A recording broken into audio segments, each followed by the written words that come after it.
No Conasce TV de hoje eu converso com a professora Lúcia Helena Galvão e a nossa pauta será a ética para a construção da sociedade. Professora, obrigada por aceitar nosso convite. Obrigada a você, Thais. O primeiro passo para governar é aprender a governar a si mesmo. Confúcio dizia isso.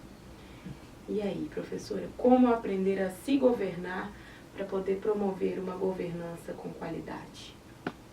Bom, dentro de nós existe algo que é humano, que é atraído por valores, por virtudes, por sabedoria. E dentro de nós existe algo que é a consciência animal, que é criada para trabalhar pela nossa sobrevivência. Ambas são necessárias. Agora, evidentemente, uma foi feita para comandar e a outra para ser subordinada. O primeiro elemento que nós poderíamos ter para poder conquistarmos essa coerência que nos permite governar aos demais, como você já falou, é governar a nós mesmos, ou seja, impor o humano sobre o eu animal.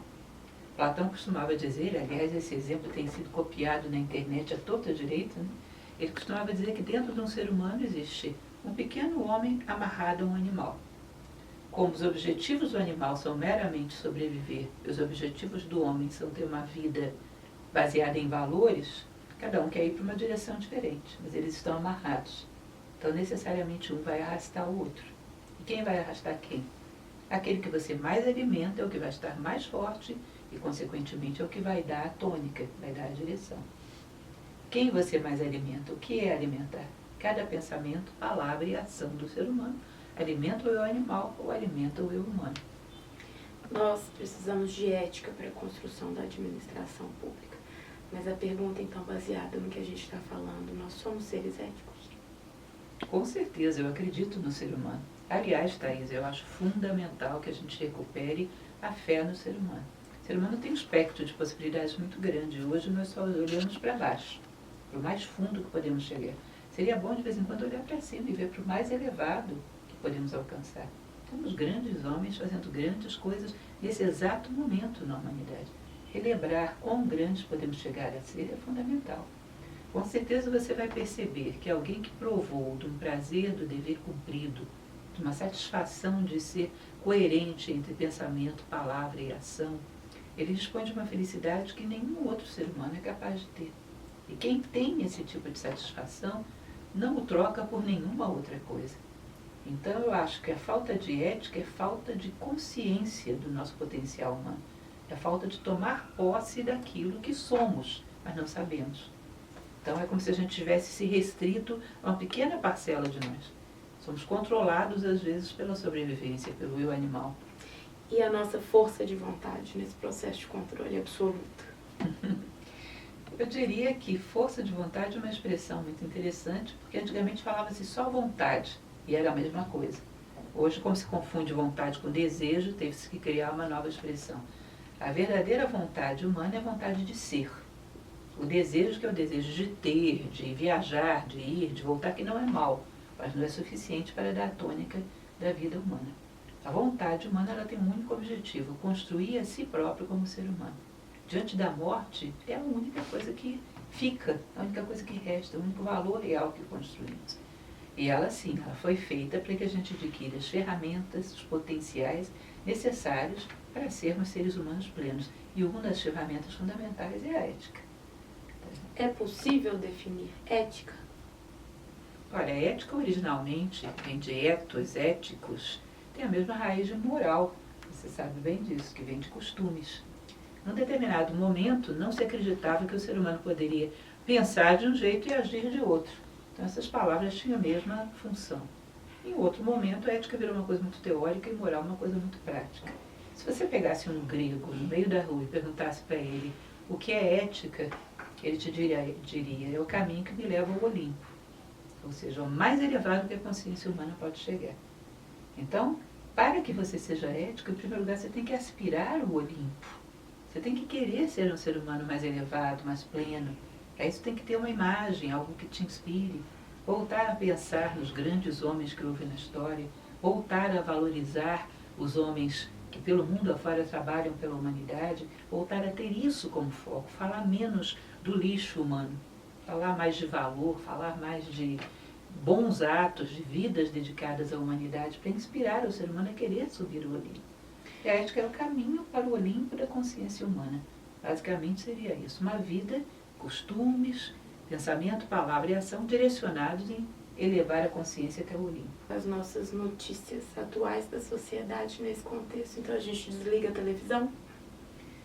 Olha, eu acho que tem um certo ponto que nós devemos nos informar, saber o que está acontecendo aqui e ali. Nós temos que saber em que momento passamos por um umbral da morbidez. Porque o nível de detalhes que se desce às vezes já não é mais informação, é morbidez. E também lembrar muito bem de algo que eu te chamo a atenção.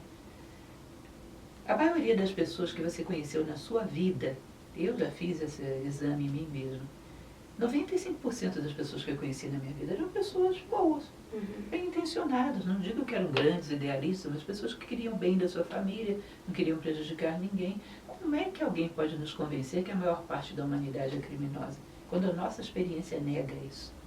Então, se você considerar que 95% das pessoas devem ser boas, deveria ter 10 notícias sobre valores para cada notícia de crimes. A humanidade precisa lembrar, precisa reaver a sua própria experiência direta e não pensar coletivamente segundo uma moda, porque a descrença na humanidade é uma das coisas que mais atrapalha o ser humano a crescer. Perde a base, perde a fé em si mesmo. E como colocar como guia o bem, o belo e o justo para que isso aconteça? É um exercício diário, acordar e lembrar que tem que ser melhor? Tem uma série de exercícios, a filosofia trabalha com isso, mas eu deixo só um para você que eu acho bem interessante. Disciplina. Você sabe o que é disciplina, filosoficamente falando? Fazer o possível para manter a tua consciência elevada. Você puxa a tua consciência para aquilo que de mais nobre, mais elevado que você tem, o que você fizer será humano. Ou seja, como eu preciso acordar pela manhã para minha consciência estar elevada. Preciso ouvir 5 minutos de uma música, eu preciso fazer uma prece, faça.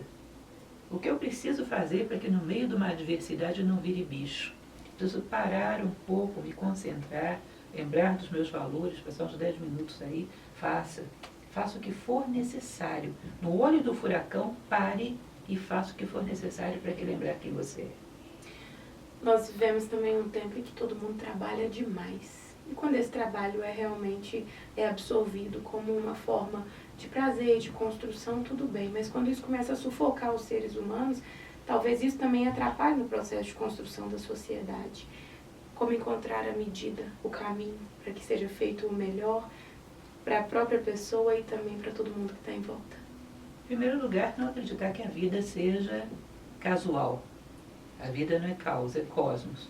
Então, gostando ou não, se passamos por um ponto que provavelmente ele tem alguma coisa para nos ensinar. Colocar-se numa posição de aprendiz. A vida é pedagógica. A partir do momento que você não tem mais nada para aprender com essa circunstância, naturalmente você tende a passar para a seguinte. Se você está preso numa circunstância, é porque provavelmente é que nem menino de colégio. Fica fazendo pela 5ª vez a 3ª série. Por quê? Porque não aprendeu. As experiências repetitivas significam que a gente não olhou para a vida e negou-se a aprender com ela.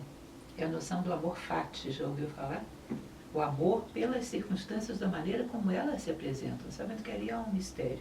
Você tem alguma coisa a aprender ali, e senão não estaria passando por ali. E quando aprender, naturalmente vou transitar para outra experiência. Trazendo aqui para a nossa circunstância, como fica o processo de controle, professora? Nós que somos um conselho de controle interno, por exemplo, o controle nesse processo de construção da sociedade, ele é fundamental? Com certeza o controle é um processo que a gente vai necessitar dele durante muito tempo na humanidade, por muitas gerações ainda. Mas eu lembro a você aquilo que Platão fala na República. Você tem uma pessoa que comete um delito, você coloca um fiscal olhando para ele. Mas esse fiscal também é dual. Você coloca um fiscal olhando para o fiscal, que também é dual. Coloca um fiscal olhando para o fiscal, do fiscal, daqui a pouco todo mundo está fiscalizando todo mundo e ninguém está fiscalizando ninguém. Em paralelo a esse processo de estar controlando, estar fiscalizando, tem que haver um processo de conversão onde as pessoas façam o certo porque o amam, porque o curtem, porque o realizam, se realizam ao fazê-lo. Então, por isso eu ensino filosofia, por isso eu sou uma voluntária de filosofia. De uma certa maneira, eu faço o mesmo trabalho que você. Trabalho num despertar de consciência para que o homem, a consciência humana, controle a si mesmo. para que em um determinado momento a gente não precise estar controlando ninguém. Então tem que haver essa transição, senão isso é exaustivo e não vai dar em lugar nenhum. Professora, eu agradeço muito a sua participação. Eu que agradeço. O CONAS TV de hoje fica por aqui. Dúvidas, sugestões, você já sabe, envie para comunicação@conas.org.br.